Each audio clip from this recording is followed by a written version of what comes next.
Everywhere is now our own neighborhood. We know what it's like to go on safari in Kenya, or to have an audience with the Pope, to order a cognac in a Paris cafe. But not only is the world getting smaller, it's becoming more available and more familiar to our minds and to our emotions. The world is now a global village. A global village.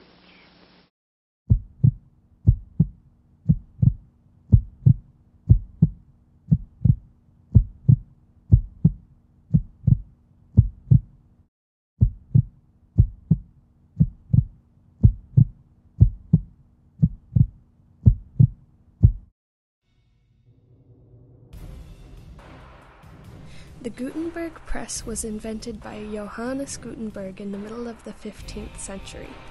It allowed information to be spread more easily, more readily, and best of all, less costly. The press could make about 240 prints per hour, much more efficient than word of mouth.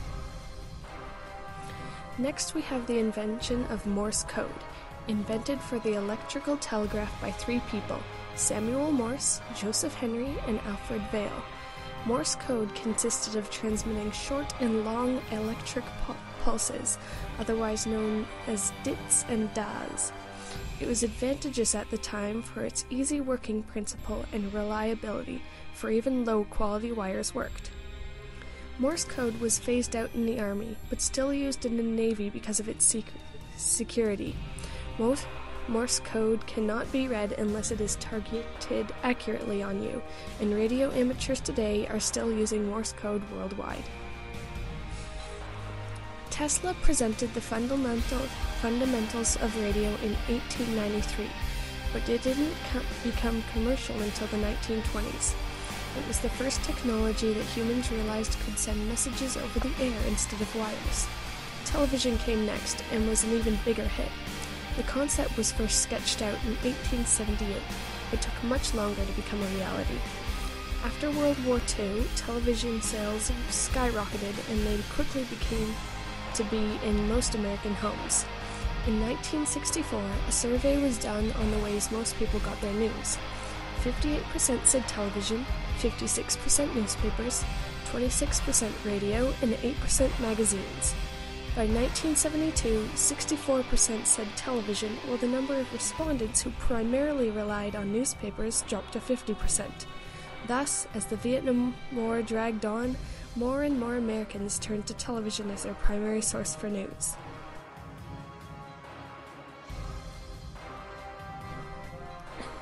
Finally, we come to Web 2.0. Web 2.0 uses the computer and it rides on the back of the Gutenberg Press, but now millions and even billions of people can share information. Web 2.0 makes digital facilitation way easier. Instead of humans reading information on the computer, such as in Web 1.0, now it's the computers themselves. With Web 2.0 came the rising popularity of social media. Facebook, Twitter, Blogger, all ways to connect with people worldwide. But is it all good?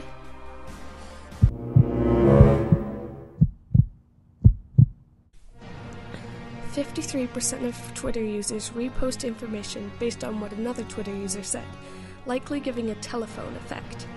Big-time bloggers that posted on the events in Iran misunderstood the situation, and this could happen frequently. People getting a wrong idea out there is dangerous to everyone. There is no secrecy to build up a revolution. Too many people believe that leaders and dictators fear technology, when studies show that world leaders are actually very active internet users. They have access to everything we have access to, and even more. Having a revolution and organizing activists on the internet is a risky business. It's public domain, and people just don't seem to understand that. But every cloud has a silver lining. With literally billions of people using Facebook, Twitter, etc., information posted somewhere that is being repressed, like Syria or Egypt, can easily be accessed by people in the USA or Canada, all within the same hour. Information is spread at an exponential rate, and with knowledge comes power and change.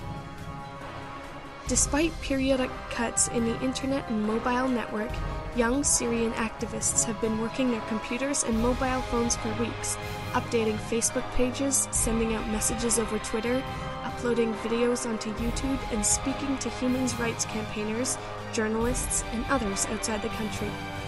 They try to tell the world what is happening, as most foreign reporters have been banned. A Facebook page operated from Washington, D.C. shows news stories from Twitter, blogs, or other Facebook pages that show the Western world what is truly going on over at the Arab Spring.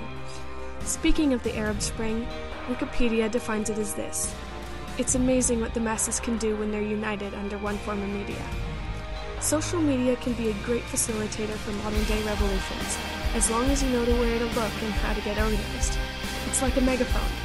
Megaphones don't cause revolutions, but they sure do make your voice a whole damn lot louder.